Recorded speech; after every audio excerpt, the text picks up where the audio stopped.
Hello everybody, and welcome back once again to another great episode of Home Built Happiness. This is the EARTHBAG Shed, episode 3. And today I've got Lauren with me. She's going to give me a little bit of a helping hand getting the rest of this first toe-in course completed. And once we're done with that first course to get us up to grade or ground level, we're going to work on building a door buck. We're not going to do any windows. We're just gonna have one door opening and we're gonna build that up. I'm gonna show you how I'm gonna do it, but the weather looks like it might not be on our side. So it looks like there's a little bit of wind, a little bit of rain later. So we gotta get it in gear. But before we start, if you have not seen episode 1, this is the third video in a series of videos on the EARTHBAG Shed build. Right up here, I got a link. You can click on that. It's going to take you right back to episode 1 and you can get up to speed on what we're doing. And if you like the content, like the video, consider giving us a subscription so you can stay up to date on all of the new content coming out. All right, we got to get going. Let's get building.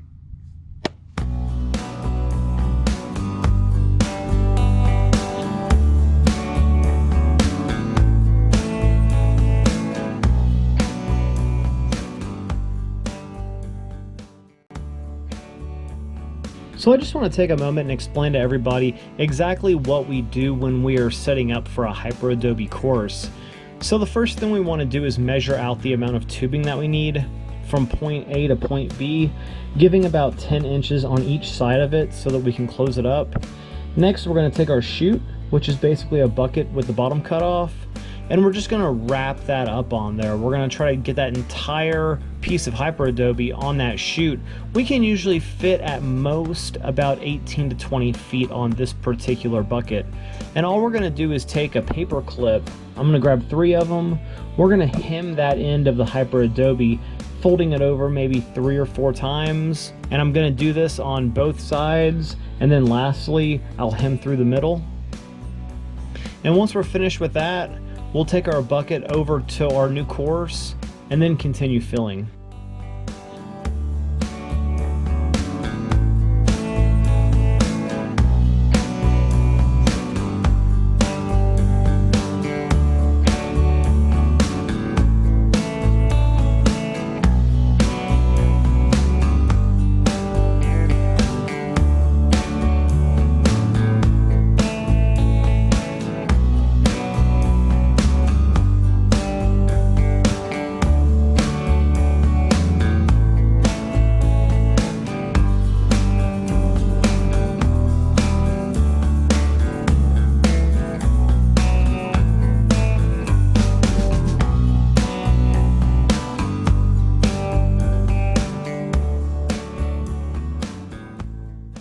Alright, now that we're finishing off that course, it's time to move on to making some bucks. And I don't mean Starbucks, or even real bucks.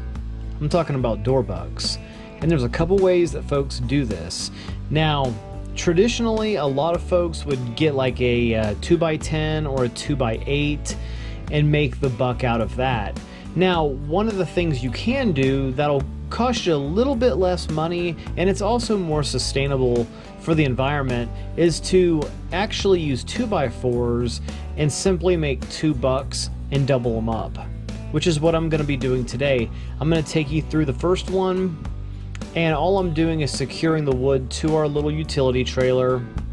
And what I'm also going to be able to do is run the other piece off of the other side, and it'll roughly allow me to square it up while I'm working with it. So I'm making my marks right now. This particular door, it's going to have an inner diameter of 82.5 inches tall by 38 3/4 wide. And you can see those measurements right there. And that's because I want to be able to hang a pre-hung door inside of here. So I'm giving myself a little bit of an allowance so that I can fit a pre-hung door. Depending on which one you get, sometimes the size vary by about 1/4 inch. And that is not leaving any room for a lintel or a header to go on the top end of that door buck. So I've got some plans later on, and I'm going to reinforce the door frame, so it's not going to go without stabilization. I'm just not going to integrate it right now. And once I make all the rough cuts to the wood, I'm gonna go ahead and join these, and all I'm gonna do is use a pocket hole jig, and I'm gonna use a couple deck screws. I'm just gonna fasten them together like that.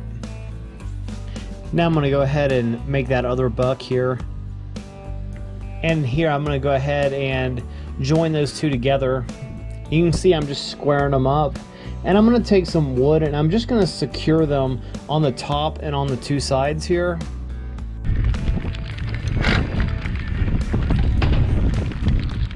All right guys, we gotta go, it's raining. We'll catch you when it's drier. So guys, it's another day, it's dry outside. And as you can see, we went ahead and hung the frame. I didn't feel a need to tape that. All you got to do is just take a couple 2x4s. I didn't cut them down because we're going to reuse them later on. Once we start getting our earth bags and our cleats and everything set in place, those 2x4s are going to go on to another project. So all I did was put a couple deck screws in them and we leaned it up. That's going to be just fine. I don't know if you can hear that, but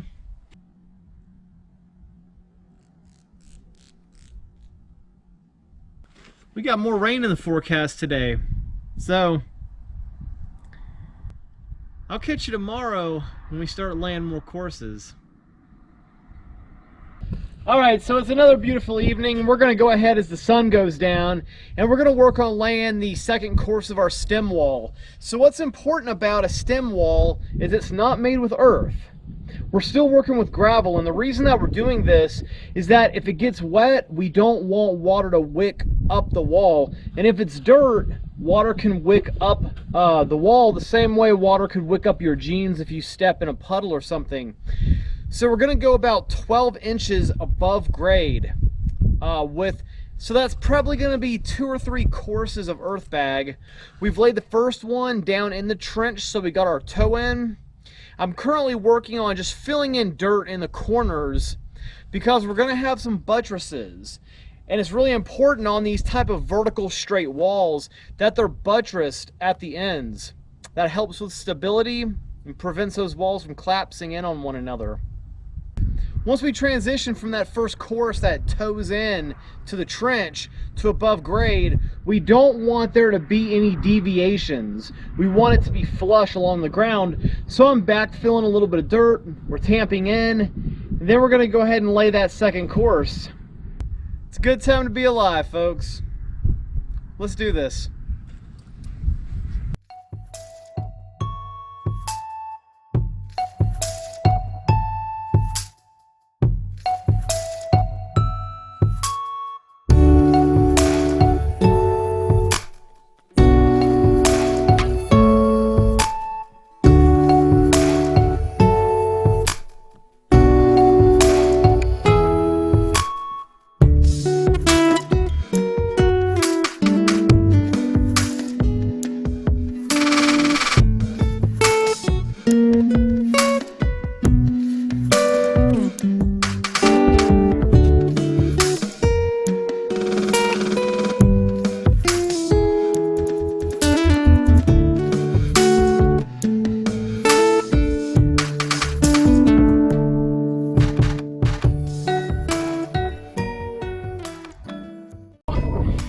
What happens when I get to the very end of a tube? So down here, I've got a piece of rebar, and that rebar is marking the 2-foot mark past this last bag here.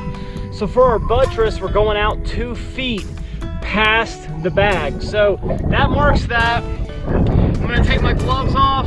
On the barbed wire here, I've got 2 paper clips that are hanging.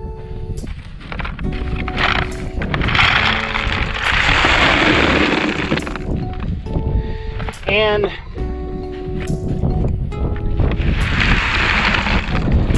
I'm gonna top this up with some rock. Okay. Now what I'm gonna do here is I'm gonna empty the rock. I'm gonna grab the rest of this netting. I'm gonna grab it. I'm gonna pull it up. And as I pull it up, I'm gonna park my ankle right there. Okay? I'm gonna take one of these paper clips, sit the other one down. I'm gonna get it ready. I'm gonna leave a hook on the end of it. And I'm gonna twist.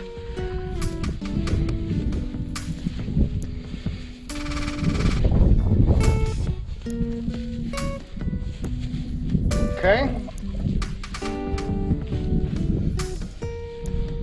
And then right down here by where we're twisting it, you'll see why I'm leaving that little L on the end. So what I'm gonna do is I'm gonna go through the bag, fold it up like a U. Okay? I'm gonna fold this paper clip over, and then I'm gonna twist it up like a bread tie. So not only is it holding the twist in place, but it also can't pull away because it is tied to the sack. Okay? I'm gonna take the rest of this, fold it under,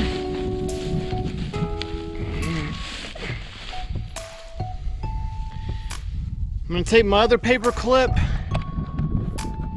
I'm gonna do the exact same thing, but this time we're gonna lock it way down here underneath. Like, I know sometimes, like, they say you can just kind of let these go and just kind of tuck them underneath. I don't like doing that, and paper clips are ultra cheap. It seems to me like really cheap insurance. Okay, so I've got that paper clip. There we go. I'm just gonna tuck that under, lay it down, and I haven't tamped it this second half when I do this because I want to pack everything in there so that we get a nice hard end right here. I don't want this to sag. It's pretty important that it doesn't, especially on dirt, because then it can start crumbling. So we're gonna tamp it up.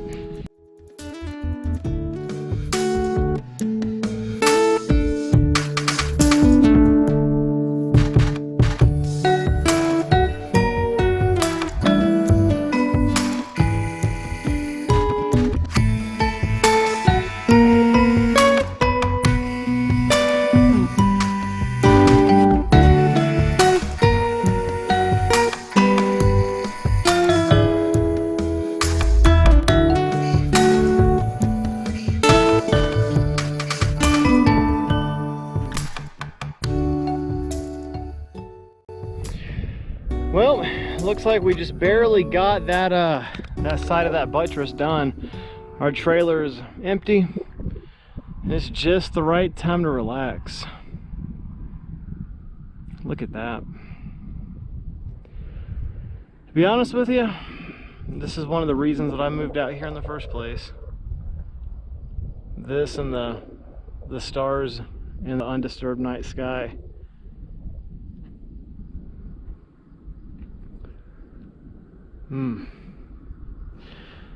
I almost want to stop working right now, but you know, we can't do that. We got to finish this bag up. So I'm going to let y'all walk with me for a moment.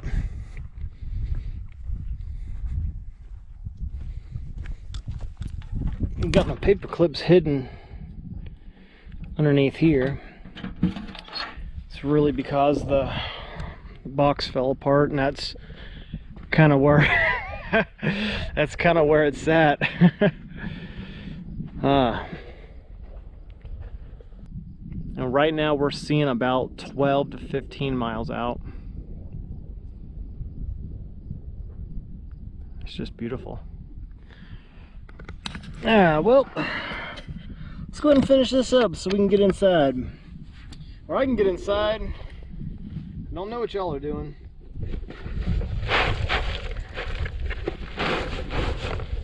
Pull it nice and tight. Okay. And I'm gonna say this might even be the way to do these smaller sections. Just leave them sitting straight up. Don't even try to lay them down.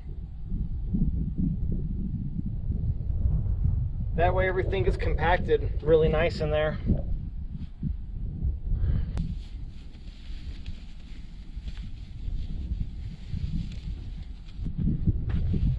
This one's pretty full, but we're gonna bring it right down here. And we'll put another one here up ahead of it.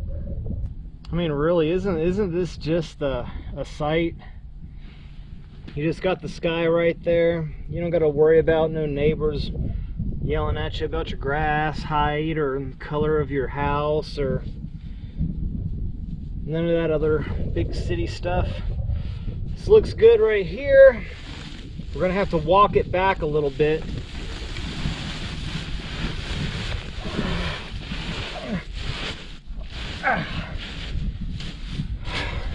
There we go.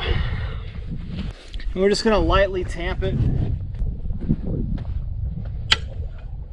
Start in the middle with these smaller ones, because they'll sometimes kind of start to look like a little pregnant, and you don't want the sides to get too small, compress.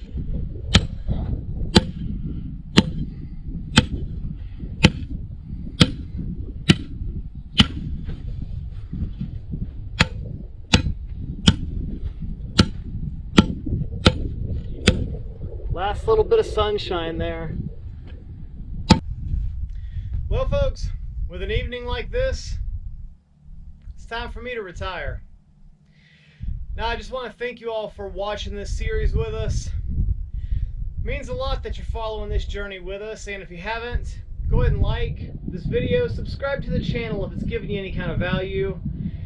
Check the description in any of our videos. You'll find a lot of fun links there to products that we've used or ways that you can follow us on other platforms. I'm going to see you back here on the homestead in the next episode. Bye, everybody.